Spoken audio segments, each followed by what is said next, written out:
안녕하십니까, 문틀란TV입니다. 오는 15일 윤석열 검찰총장에 대한 법무부 2차 검사징계위원회가 열릴 예정인 가운데 징계위의 절차 위반 논란이 끊이질 않고 있습니다.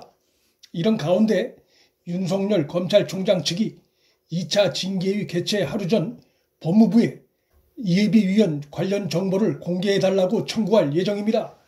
검사들 중 선임되는 예비위원이 정상적으로 구성돼 있었다는 근거를 제시하라는 취지입니다. 윤 총장 측은 14일 법무부에 예비위원들의 선임 날짜 등을 밝혀달라는 신청을 낼 예정입니다. 선임 날짜는 그것이 징계위 개최가 발표된 지난달 24일 이전인지 이후인지에 따라 징계위 구성 효력에도 중대한 영향을 미칠 수 있는 요인입니다.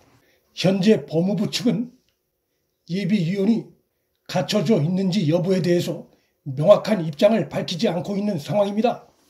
윤 총장 측은 예비위원이 누군지까지는 공개할 수 없다 하더라도 최소한 예비위원이 언제 선임됐는지에 대해선 공개해야 한다는 것이 우리의 입장이라며, 예비위원이 정상적으로 구성돼 있었다면 징계위원회 빈자리는 당연히 예비위원으로 구성을 했을 것인데 과연 정상적인 절차로 선임이 돼 있는 상태였는지 근거를 제시해 달라는 것이라고 말했습니다. 만일 24일 이전에 예비위원이 선임되지 않은 상태였다면 그 이유가 무엇인지 따지는 과정에서 법무부에 중대한 흠결사항이 드러날 수 있습니다.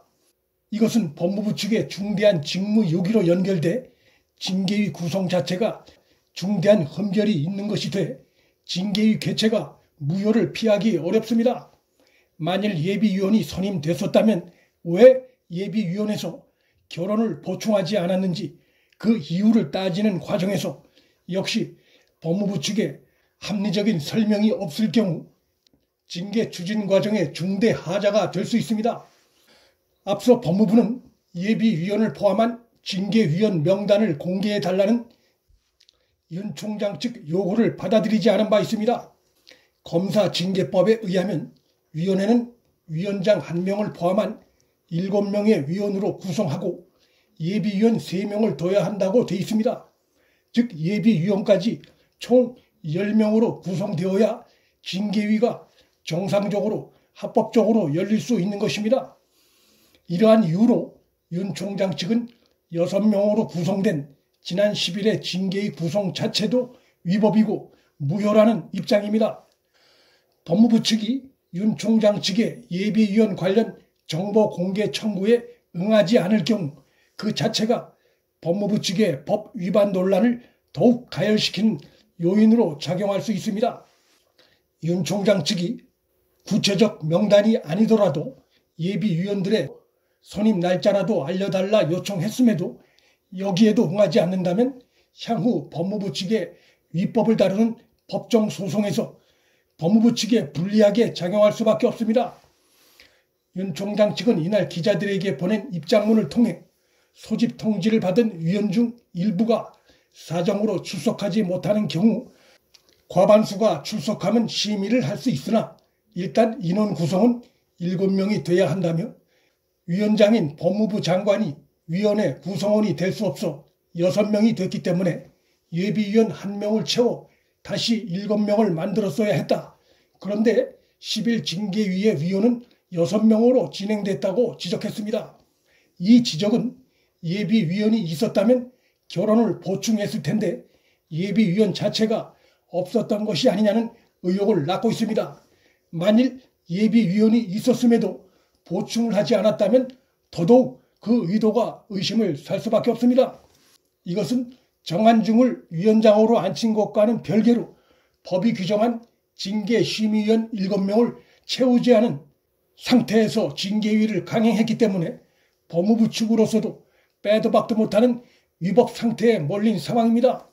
징계 절차를 진행하기 위한 필수 요건인 징계위원 인원을 확정하지 않은 상태에서 남은 인원으로 징계위를 강행했기 때문에 법의 취지를 정면으로 훼손하는 행위, 즉 징계위의 공정성을 훼손하는 행위가 아닐 수 없습니다. 더욱이 법무부는 예비 명단에도 없던 정한중을 징계위원장으로까지 배정하는 도를 넘는 조치를 했습니다. 윤 총장 측은 15일 열리는 징계위에서는 위원회 구성에 예비위원을 지정해 7명으로 구성한 후 7명에게 소집 통보를 해달라고 요청할 것이라며, 즉 법이 정한 대로 징계위원을 제대로 구성해 심의를 하라는 것입니다. 심재철이 지난 10일 징계위에서 스스로 기피 신청을 냈고 추미애는 제척 대상으로 빠진 상태고 이달 초 A 교수가 사퇴했기 때문에 소송에 가면 패배할 가능성이 매우 높은 상황입니다. 지난 10일에 불출석했던 판사 출신 B 변호사가 15일 징계위에 출석한다고 해도 총 5명밖에 되질 않습니다. 여기에다 지난 10일 윤 총장 측이 낸 기피 신청이 기각되는 과정도 위법 소지가 매우 다분합니다.